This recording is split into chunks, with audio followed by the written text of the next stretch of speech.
Le Canadien de Montréal. Personne croyait en eux sauf ses partisans. Les Canadiens de Montréal feront pas les séries cette année. Ils étaient derniers de la Ligue il y a 4 ans. Aujourd'hui, ils font les séries. Ils sont déterminés à devenir une des meilleures équipes de la Ligue. Mais comment sont-ils arrivés là? Ça va bien, Montréal! Si t'habites à Montréal, tu comprends ce qui se passe en ce moment. You're making the playoffs! How does it feel? Le Canadien de Montréal est en train de faire un exploit qu'on n'a pas vu depuis des années, avec un groupe de jeunes qu'on n'a pas vu depuis au moins 40 ans. C'est excitant, là! J'ai jamais été autant excité devant ma télé depuis Love on the Spectrum. Ce qui est fun avec cette vidéo, c'est que t'as pas besoin de connaître le hockey pour comprendre ce que je veux te dire en ce moment. Cette vidéo est pour tous ceux qui veulent en apprendre plus sur le Canadien. Voilà. Maurice. Quoi? Ah, c'est Guy, est-ce que... Ah, excuse-moi, Guy.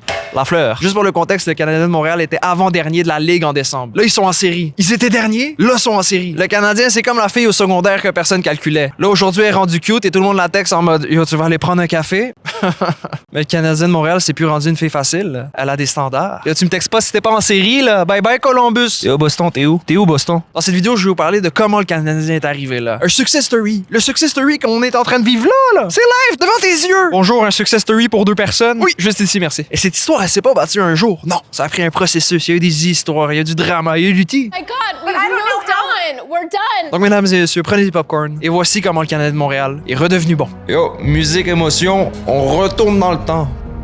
On se retrouve en 2021. Le Canadien est en finale de la Coupe Stanley. Les Canadiens s'en vont en finale de la Coupe Stanley! Et on perd. C'est un traumatisme pour toute la nation. J'ai pleuré. J'ai pleuré 2 fois dans ma vie. À la finale de la Coupe Stanley et à la finale de Love on the Spectrum. Moins d'1 an après avoir touché au sommet, le Canadien se retrouve dernier de la Ligue. La moitié des joueurs sont échangés, blessés ou retraités. Même le directeur général de l'équipe quitte son poste. Ce soir, je mange un pudding chômeur. C'est simple, à ce moment-là, le Canadien, ça ressemble à ça. Aux liquidations! Tout le monde doit partir! Kotkaniemi, pas cher, ça part vite. C'est la fin d'une époque pour le Canadien de Montréal. Bergevin part au moment où l'équipe connaît le pire début de saison de ses 112 ans d'histoire. Mesdames et messieurs, le message est simple. Le message est clair. Il faut reconstruire le Canadien de Montréal. Reconstruction! On recommence à zéro!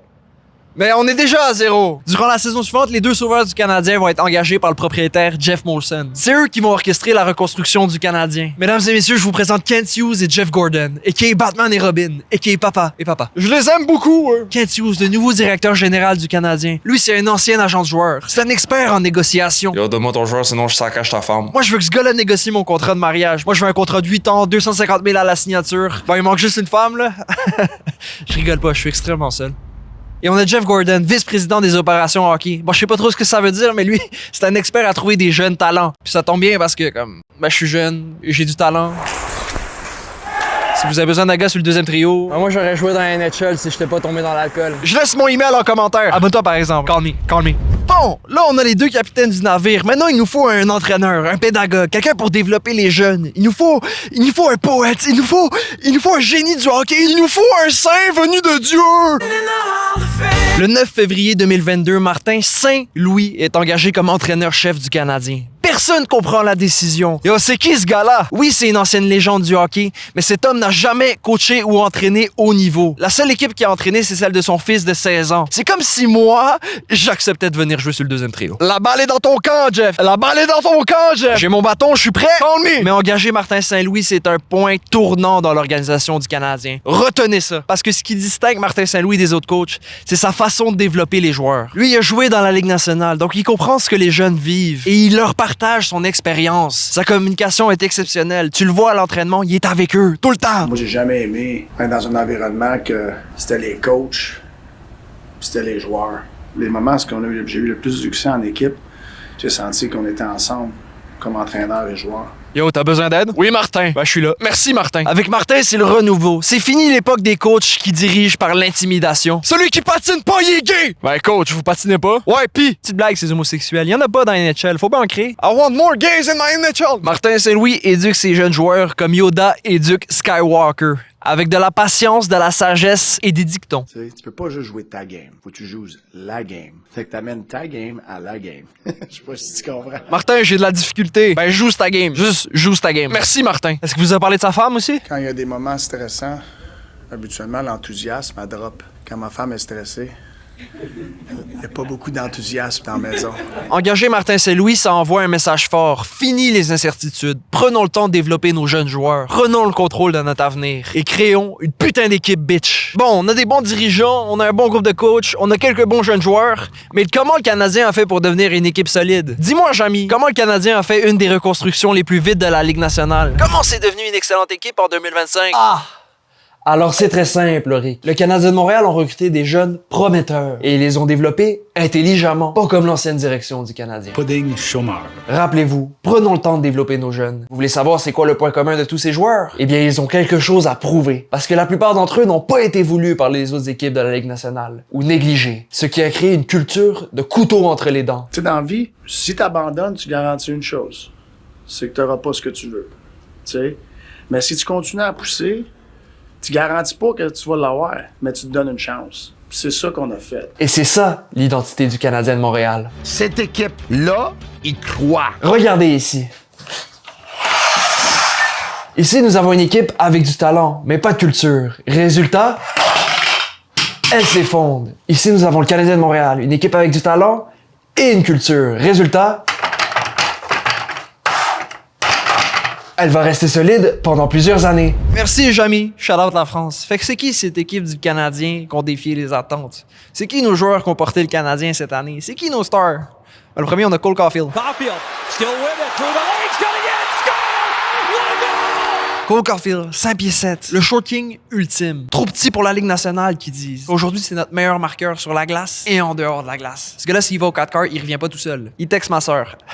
Je rigole, j'aimerais beaucoup. Bref, on passe au prochain. Lane Hudson. Lui, c'est un peu la même histoire que Caulfield. Il est 5 pieds 9, il a 20 ans, puis c'est notre meilleur défenseur. Closer to Chris Chelios, an inside-out move twice, and as he gets down towards the goal line. Les équipes de la Ligue nationale le voulaient pas parce qu'ils ont les mêmes critères que sur Hinge. Sorry, you're not 6 foot. I'm coming home, I'm coming home. Quelle erreur! Cette année, Lane Hudson prouve que c'est un des meilleurs défenseurs de la Ligue. Meilleur pointeur chez les recrues. 5e meilleur pointeur chez les défenseurs de la Ligue nationale. Puis il y a un petit vibe à Messi aussi. Je sais pas si...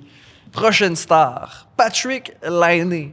Lui, c'est un gars, il est arrivé en milieu de saison, à Noël. Un peu comme un sauveur, tu vois. Mais les avis sur lui sont un peu mitigés. T'agis comme ça, c'est un downer pour le reste de l'équipe. Je regrette, c'est un downer. Parce que c'est pas le plus grand des travailleurs, puis il y a eu beaucoup de problèmes de santé mentale. Il jouait trop à Fortnite.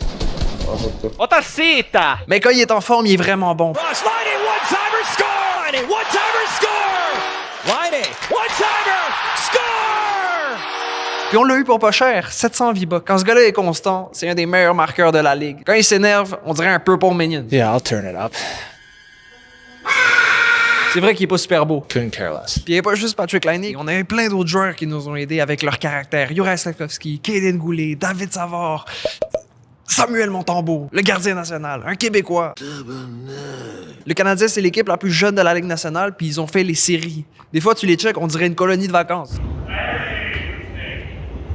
Ah, puis il y a un gars qui adore se battre.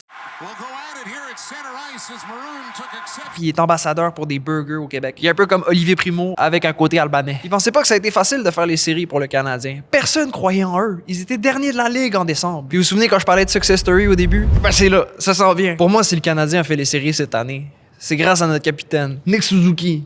Tu sais, Nick Suzuki, là, notre meilleur joueur. Frappe, j'joute, j'finesse, ça recommence encore. Frappe, j'joute, j'finesse, ça recommence encore. Lui, c'est la définition de show don't tell. Ça va bien, Montréal!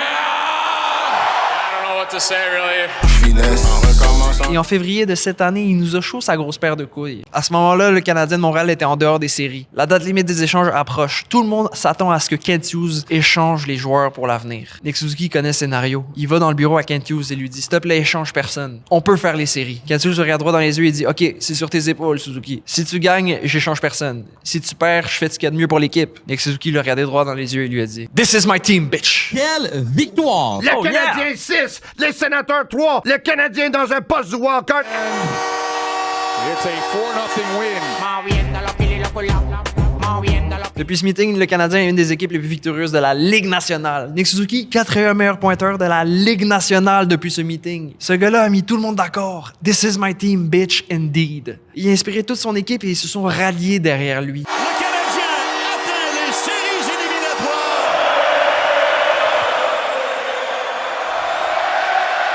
As the #1 star, and you can hear them. I think they're looking forward to it as well. Nick Suzuki, la première Il n'y avait pas juste Suzuki qui avait du leadership. Il y avait Brendan Gallagher et David Savard. Eux, c'est les deux tontons de l'équipe. Eux, ils ont le droit de commencer leur phrase par « Dans mon temps, il n'y avait pas toutes ces affaires. » Brendan et Lucy.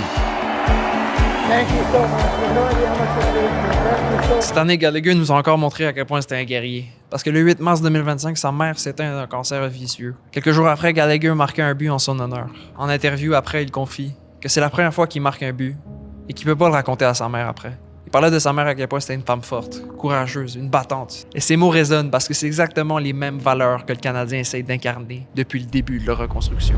Vous l'avez compris depuis le début de cette vidéo, on ne suit pas le Canadien pour ses légendes, ses statistiques ou ses beaux chandails. Non, non, non. On suit le Canadien parce que de plus en plus, c'est une équipe qui a une identité, un cœur, une âme. On suit le Canadien parce qu'on se reconnaît dans ces joueurs sous-estimés, qu'on défiait les attentes. On les pensait pas capables, ils ont livré la marchandise. On suit le Canadien pour les émotions qu'il nous fait vivre. Cette fameuse phrase « T'as-tu vu la game hier? Oui, non, parlons-en, parlons-en. » Et oui, peut-être que c'est pas la meilleure des équipes aujourd'hui, mais c'est une équipe prometteuse, qui nous rappelle les belles années. Et j'espère qu'un jour on pourra dire « C'est une putain d'équipe, bitch. » J'ai oublié quelqu'un? Il reste un joueur, un Russe. Il est bon? Ivan Demidov. J'ai hâte de voir ça.